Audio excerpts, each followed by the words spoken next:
Dana White, the godfather of the UFC. The man who took the sport from near extinction and turned it into a worldwide phenomenon. The president of the UFC has done incredible things for MMA, and nobody can argue with the amount of work he has done to revolutionise the sport. However, his personality on the microphone when reacting to certain events and his brash, outspoken nature have made him quite a polarising figure in the eyes of MMA fans. Whether you love him or hate him, one thing is for certain: Dana White wears his heart on his sleeve, and you will always know how he feels, as this video will demonstrate. Here, we look at some of UFC President Dana White's angriest moments.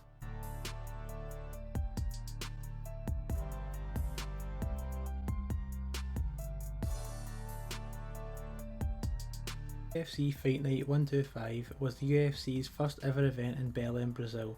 Headlining the card was an exciting middleweight matchup between former college football player Eric Anders and the UFC legend Lyoto Machida. However, the contest that stole the headlines was the co-main event. A women's flyweight bout between now flyweight champion Valentina Shevchenko and UFC debutant Priscilla Cachoeira. In the fight, Shevchenko showed her class and demonstrated that she was on another level from her opponent. Some relentless ground and pound and mean elbows had Cachoeira bloodied up heading into the second round, where again Valentina completely dominated on the ground. Shevchenko rained down shots on Cachoeira before getting full mount and eventually taking the back, where she sunk in the rear naked choke to get the win. The fight was met with mass criticism from the MMA community, who felt like referee Mario Yamasaki let Priscilla Cachoeira take unnecessary damage. One person strongly against the refereeing display was UFC President Dana White, taking to social media to voice his opinion and issue a message to Cachoeira. Priscilla Cachoeira, you showed so much heart and toughness in that fight. I'm honoured to have you fight in the UFC. Unfortunately, the ref is there to protect you and Mario did not do that. This isn't his first disgusting performance in the octagon. Another unfortunate thing is that he can't do anything about it. Only the Brazilian Commission can, and I'm hoping that after this scary, incompetent showing, he hopefully will never set foot in the octagon again. Strikes landed with 230 to 3.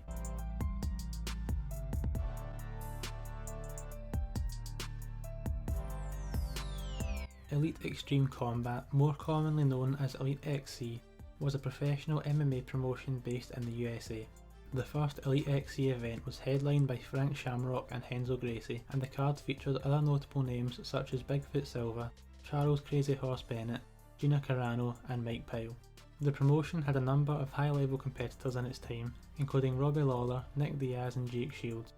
All in all, Elite XC held 20 shows, with the final one taking place on October 4th, 2008, with a bout between Street Fighter Kimbo Slice and UFC veteran Ken Shamrock originally headlining the card.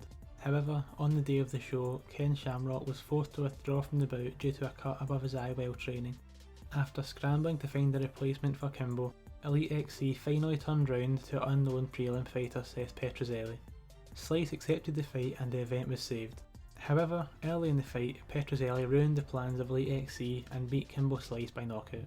It was later revealed by Petrozelli that he was offered extra money to use techniques in the fight that would work to Kimbo Slice's advantage. Petrozelli then retracted his comments, but the damage was done. Struggling financially, and with the Florida State Athletic Commission launching an investigation into potential fight fixing, Elite XC announced later that month that they would be shutting down the company. Upon hearing about the scandal, Dana White went on an iconic tirade, giving us the memorable "That's illegal" quote. We didn't do anything wrong. There's nothing wrong with paying a guy to stand up. You know, we got no problem doing that.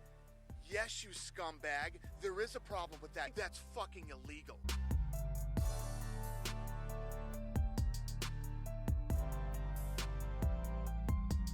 Dana White has never been shy when it comes to making his feelings known if a referee messes up. One referee who has had more than his fair share of criticism from the UFC president is Steve Mazzagatti. At one point, Mazzagatti was one of the most trusted referees used by athletic commissions across the country, officiating UFC contests from UFC 44 all the way until UFC 168.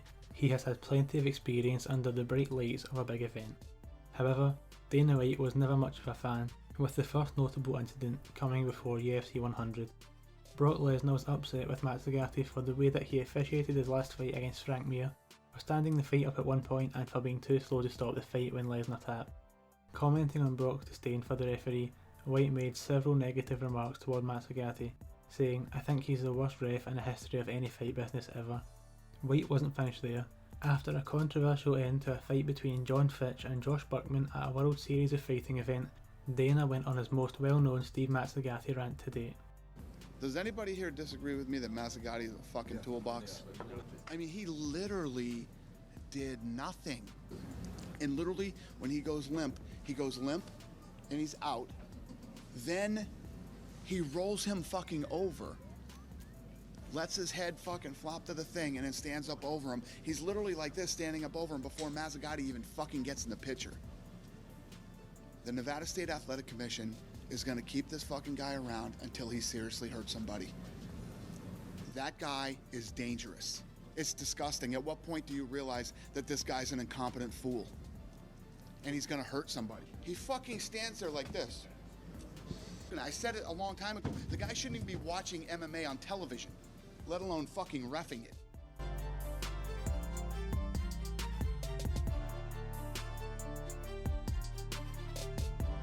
Two titans of the promotion game, Dana White and Oscar De La Hoya, have locked horns from time to time, but things came to a head in 2017. Starting from the Mayweather-McGregor fight and culminating after De La Hoya's short foray into the world of MMA. Giving his account of the events at the UFC 232 post-fight press conference, Dana White said, "It started with him telling people not to watch Mayweather vs McGregor. Who does that? Then he came out and basically lied about what guys had been paid, what we were paying fighters, what Chuck Liddell made, what Tito made. He's a liar, and I called him out for being a piece of shit and a liar." Following Golden Boy MMA's first event featuring a trilogy bout between Tito Ortiz and longtime friend of Dana White, Chuck Liddell, De La Hoya stated that Dana had no place telling a fighter when to retire. This of course being in reference to White strongly advising Liddell to hang up the gloves after suffering consecutive knockout losses. In response to De La Hoya's criticism, White went on a tirade on the UFC Unfiltered podcast. I heard last week the cokehead, Oscar De La Weirdo, is talking shit that I don't have any, place to tell guys when to retire. I don't tell fans when. First of all, it's called friendship. Friendship, you fucking cokehead. What the fuck are you talking about, you cokehead junkie?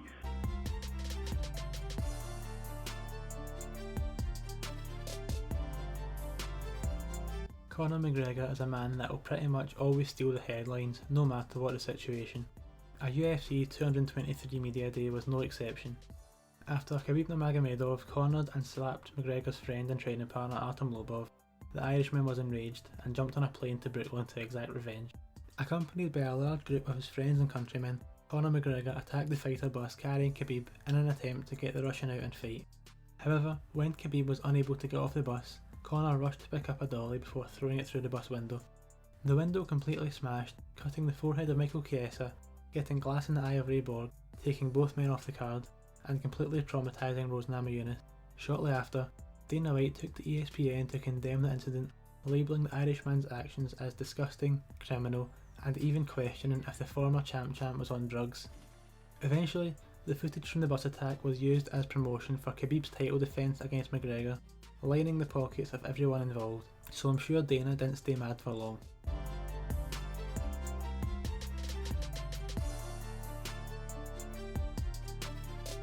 UFC 112 was the first event held by the UFC in the Middle East held in Abu Dhabi. The card featured many of the sport's big names such as Frankie Edgar, BJ Penn, Matt Hughes and Rafael dos Anjos. The main event was a middleweight title fight between champion Anderson Silva and Demian Maia. The fight went on to make headlines, but not for the right reasons. Anderson Silva totally dominated the fight and could have attempted to finish Maia at several points throughout. However, Silva instead opted to toy with his opponent, leading to a unanimous decision victory. This choice from Silva was something that infuriated Dana White, who believed that Silva should have taken more risks to try and get the big finish. In the post-fight press conference, White revealed his anger to the media that had gathered, calling the fight a disgrace and embarrassing. Is this your lowest moment as president of UFC? No doubt about it, absolutely, 100%. I'm really embarrassed. The main event marked the first time that the UFC president had ever walked out of the main event and refused to put the belt on the champion. Of course, Anderson Silva and Dana White are now on good terms and he is known as one of the greatest of all time, but this fight at UFC 112 certainly wasn't his finest ever.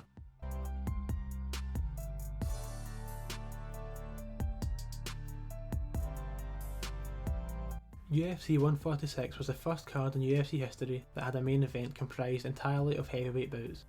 However, it could have had one more had it not been for MMA veteran Alistair Overeem failing his pre-fight drug test.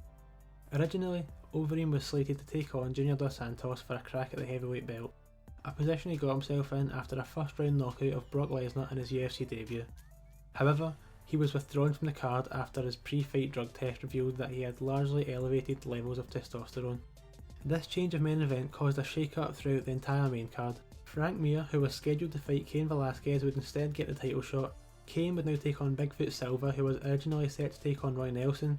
Nelson then faced Dave Herman. Dana's anger over the failed drug test was only made worse by the entire card reshuffle, and he took to social media to voice his anger in a profane conference call. Commenting on Overeem, Dana said, "The worst part is that he sat in front of us and lied to us. How fucking stupid do you have to be? Seriously dumb. Anybody who's using PEDs right now is an absolute fucking moron.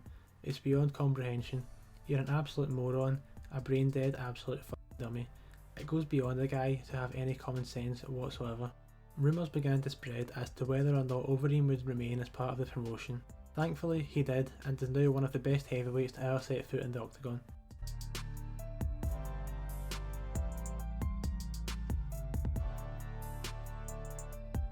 Paul Daly and Josh Koscheck fought in the co-headlining bout of UFC 113 Machida vs Shogun 2 at the Bell Centre in Canada in May 2010. The men did not like each other, with trash talk going back and forth in the build-up to the contest.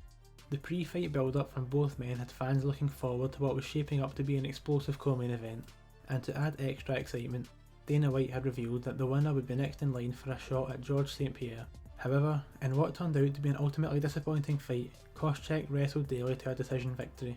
The main talking point came after the final bell, when Paul Daly threw a sucker punch at Koscheck before being grabbed back by referee Dan Mergliotta.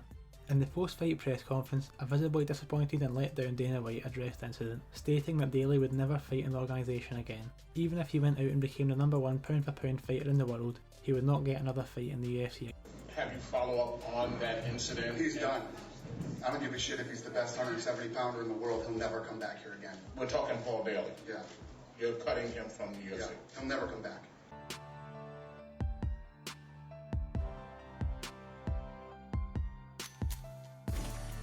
Sherdog is one of the main pioneering MMA media sites, used mostly for fighter stats and news. On December 28, 2009, Sherdog writer Jake Rawson published an article called Foreign Intrigue, White's 10-year plan. The plan being spoke about here is in reference to a bold claim made by Dana White to the Las Vegas Sun shortly before, saying that the UFC will be the biggest sport in the world by 2020. In the article, Rawson made several points as to why the UFC won't become as big as Dana White hoped over the next 10 years. The post really rubbed Dana White the wrong way. In a now iconic video, Dana White goes off on Jake Rawson and Sherdog in general. White questions what Rawson and Sherdog have done for MMA and whether Rawson even likes MMA at all. Eventually, the hatchet was buried and peace was made as Dana White announced in an interview with Ariel Helwani that Sherdog would still be getting the media credentials to cover UFC events.